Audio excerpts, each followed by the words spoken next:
Nine News has obtained dramatic footage of a high-speed car chase through Gippsland. A victim of the rampage has spoken of the trauma her young children have suffered. Alexandria Tzatzimakis has this report. Clocking speeds of more than 200 kilometres an hour, Jessie Proctor is determined to outrun police. The 21-year-old roars past authorities, overtaking vehicles and for kilometres at a time, driving on the wrong side of the South Gippsland highway. Then an abrupt change. The car comes to a crashing halt. Proctor jumps out of the window, sprinting across paddocks where he finds his next getaway car at Kylie Beaumont's Alberton West property. He was screaming at me through the window and I was yelling at him like, "What are you doing?" Proctor takes off. He threads his way through two cars, crossing the highway before becoming airborne. He then continues his destructive path, narrowly missing a herd of sheep and mowing down anything that gets in his way. It still scares me now. I get nervous about having my kids outside. Proctor's time on the run eventually came to an end, arrested more than 3 hours after causing chaos across South Gippsland. Earlier that day, he'd crashed a different stolen car into parked vehicles, turning Leongatha's main street into a fiery crime scene. Last week, Proctor faced the Latrobe Valley County Koori Court, where he pleaded guilty to a string of charges, including conduct endangering life. He'll be sentenced next month, which his victims hope will bring them some closure, including Kylie Beaumont's young daughter, who's traumatised by the ordeal.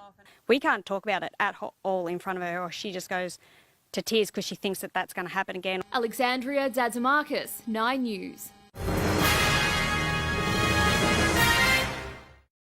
Accused of murdering a baby, 27-year-old Jason Noy was ushered into court for day one of the committal hearing. Last July, 11-month-old Harrow died at his Paynesville home 1 week shy of his first birthday. The court heard he sustained a snapped spine and severed aorta, the cause of death, blunt force trauma.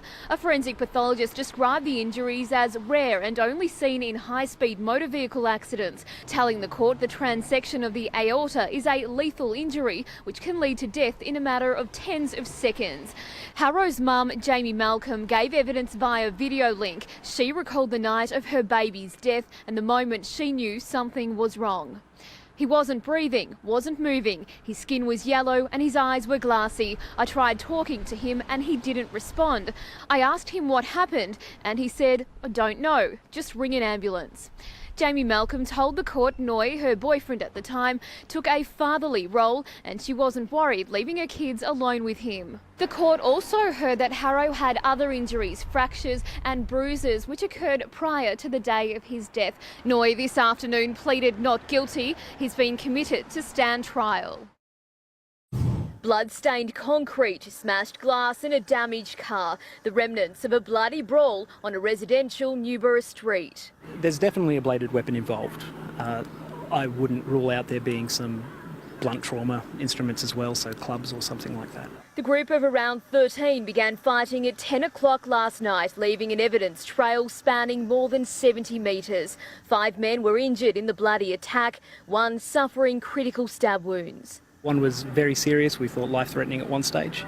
There's other significant injuries. Somebody may have also lost a finger. Neighbours shocked to hear of such violence outside their front door. Nothing really happens around this area, so yeah, it's a bit worrying that this could happen around our streets, especially because we've got a lot of people with kids. A section of Murray Road was placed into lockdown for around 17 hours as police scoured the scene, meaning anyone living inside the cordoned-off zone was unable to drive in or out of their property. This was a significant, horrifying incident for anybody who's seen it. Alexandria Tzatzimakis, 9 News. It's a game of hide and seek.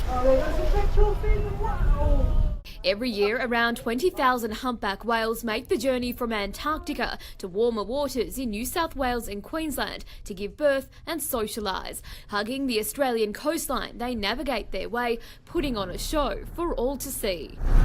It was such an amazing experience. It was more beautiful than I thought it would be. One of Victoria's whale hotspots is off the coast of Phillip Island. Marine biologists are predicting a bumper season with healthy pod numbers already recorded. Absolutely amazing. So with today's humpback, so we would have a total of 46 whales so far already. The number of populations definitely increasing. Each whale has unique marks on its fluke. By photographing these marks, experts can then track the journey of a particular whale and figure out whether it's travelling the same route each year. We can find out how long it takes them to travel up the coast, how many calves they've had in the past. So all these things, we're just trying to piece together the puzzle pieces and get more understanding of their behaviour and their migration. Aside from the visiting whales, Phillip Island is home to a thriving marine wildlife. Dolphins and fur seals frolic in the water, but experts warn the future of these sea animals is at risk. They do get entangled in any rubbish items that are in the water, so everyone can help by making sure we don't have any of these things ending up in the sea. Alexandria, Tzatzimakis, 9 News.